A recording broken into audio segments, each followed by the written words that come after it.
Pemirsa, Anda kembali di Apa Kabar Indonesia Siang. Informasi dari Galeri Apa Kabar Indonesia Siang selanjutnya yang akan kami hadirkan untuk Anda adalah viral. Sebuah video pimpinan Pondok Pesantren Al Zaitun Panji Gumilang yang menyatakan orang yang datang ke masjid adalah orang yang frustasi. Pernyataan tersebut pun mengundang reaksi MUI Jawa Barat. Kembali, video pimpinan Pondok Pesantren Al Zaitun viral. Kali ini Panji Gumilang menyatakan orang yang datang ke masjid adalah orang yang putus asa. Saya ketika itu menyimpulkan, masjid itu adanya di Vatikan sana. Di sini tempat orang-orang putus asa, masjid-masjid itu. Mengapa? Hanya nungkruk, dipaksa ngisi kaleng, keluar selesai. Dalam pidatonya yang kini tersebar luas itu, Panji juga memprotes keberadaan kotak amal di masjid. Video yang viral ini pun mengundang reaksi Majelis Ulama Indonesia Jawa Barat. Sekretaris MUI Jawa Barat, Farani Ahyar, menyayangkan pernyataan-pernyataan Panji yang membuat kegaduhan. Video itu viral, ini menjadi keresahan baru ya bagi masyarakat. Karena sudah jelaslah banyak masyarakat ya merasa tersinggung bahwa orang yang datang ke masjid itu disebut orang yang pelit, orang frustasi gitu ya. Itu pernyataan yang menurut saya bisa memicu kegaduhan ya. Jadi itu kontroversi yang luar biasa ya, makanya bisa disebut memicu kegaduhan itu gitu ya.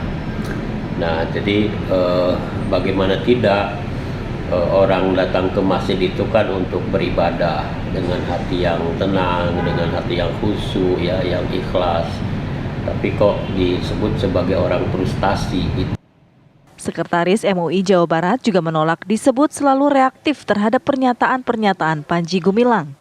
Justru pidato yang dikemukakan Panji lah yang kemudian mengundang keresahan di masyarakat dan membuat gaduh. Nah ini sudah hal-hal yang nyata ya, jadi kami kan dari awal sudah mengingatkan ya, jangan hati-hati menyampaikan pernyataan gitu kan. Jadi pernyataan yang kontroversi inilah yang mengundang kegaduhan. Jadi kalau ternyata terjadi kegaduhan ya, pihak Al-Zaitun kan kadang-kadang dengan enteng saja menjawab bahwa umat Islam yang lain itu reaksioner gitu kan, segala macem lah gitu. Padahal sebetulnya yang memancing-mancing adalah mereka sendiri gitu. Karena itu dari awal kami memberikan mengingatkan lah, jangan sembarang menyampaikan pernyataan-pernyataan yang kontroversial gitu. Farani Ahyar juga menyatakan fatwa MUI telah diserahkan ke Bareskrim dan menjadi bahan penyidikan lebih lanjut di kepolisian. Ia pun meyakini proses hukum Panji Gumilang tak akan lama lagi. Dari Bandung, Jawa Barat, Cepi Kurnia, TV One mengabarkan. Ya, pemirsa, aktivitas Pondok Pesantren Al Zaitun kembali menuai sorotan karena menghadirkan tokoh lintas agama, pengamat militer, hingga aktivis pro-Israel dalam peringatan 1 Syuro 1445 Hijriah. Ya, meski Panji sedang berperkara, namun sejumlah tokoh yang hadir terang-terangan menyanjung dan juga membela Panji Gumilang.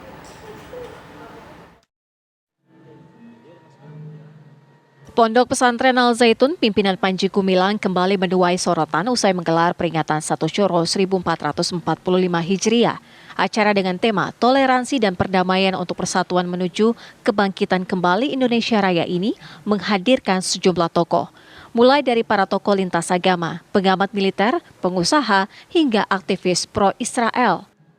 Pengamat militer Koni Rahakudini Bakri memuji galangan kapal di Al Zaitun.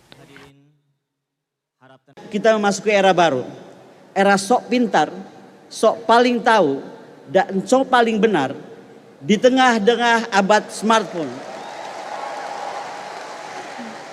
yang berada di tangan 6,48 miliar penduduk dunia dengan pertumbuhan penjualan 5% per tahun dan urutan aktif smartphone user pertama Cina, kedua India, ketiga Amerika, keempat Indonesia, kelima Rusia, dan keenam Jepang. Pertanyaannya, mengapa Cina, India, Amerika, Jepang menjadi semakin maju, kreatif, inovatif, dan bijaksana dalam penggunaan smartphone, sementara silakan nilai sendiri kemunduran tata pikir, tata adab, dan kebijaksanaan kita melalui smartphone di tangan kita. Apa yang saya ketemukan di dalam kunjungan saya bersama Syekh Panji Gumilang kemarin di galangan kapal Al-Zaitun, menurut saya adalah membuktikan bahwa masih bersembunyi semua semangat leluhur kita dalam aliran-aliran yang sewaktu-waktu muncul sebagai gerakan-gerakan sosial yang berskala kecil tetapi dapat menjadi masif kalau kemudian diikuti oleh yang lainnya. Saya bersama tim dari Jakarta dan dari Pekalongan yang hadir kemarin di galangan kapal atas perintah dan restu Kepala Staf Angkatan Laut dan Panglima TNI, demikian berbesar hati melihat kembali adanya neoplatonik dari masyarakat Islam kembali lahir di bumi Indonesia, di debur ombak pantai Indramayu, di tengah rindang kebun sayur dan peternakan damai Al-Zaitun. Toda Raba, terima kasih. Assalamualaikum warahmatullahi wabarakatuh. Bahkan pengusaha Pablo Benua lantang membela Ponpes Al-Zaitun dan Panji Gumilang. Saya mau tekankan bahwa memang benar saya bela Syekh Panji Gumilang dan saya bela Al-Zaitun. Dengan adanya hari ini, ya, kita bisa tunjukkan kepada orang-orang di luaran sana, kita bukan berbeda, tetapi mereka yang tidak mau menerima perbedaan kita. Karena mereka tidak mau menerima perbedaan kita, saatnya kita tunjukkan bahwa kita bisa. Karena saya punya keyakinan begini, kalau hari ini akibat daripada viralnya akhirnya Al-Zaitun harus berakhir, maka ini adalah kemunduran dari demokrasi di Indonesia. Dan besok-besok jangan pernah ada lagi orang-orang yang berbicara tentang toleransi, karena muak saya dengarnya. Sementara itu, aktivis pro-Israel Monique Richkers juga diberikan kesempatan oleh Al-Zaitun untuk bicara di hadapan 15.000 tamu dan santri.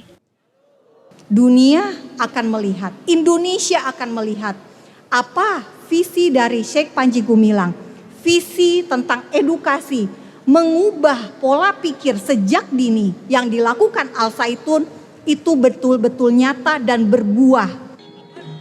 Perkara dugaan penistaan agama Panji Gumilang hingga kini masih berkutat pada proses penyidikan. Panji Gumilang pun dengan leluasa berinteraksi dan tetap menjadi magnet para tokoh datang menemuinya. Kenapa banyak orang di luar pesantren Al-Zaitun berani blak-blakan membela sosok kontroversi Panji Gumilang? Tim TV One mengabarkan.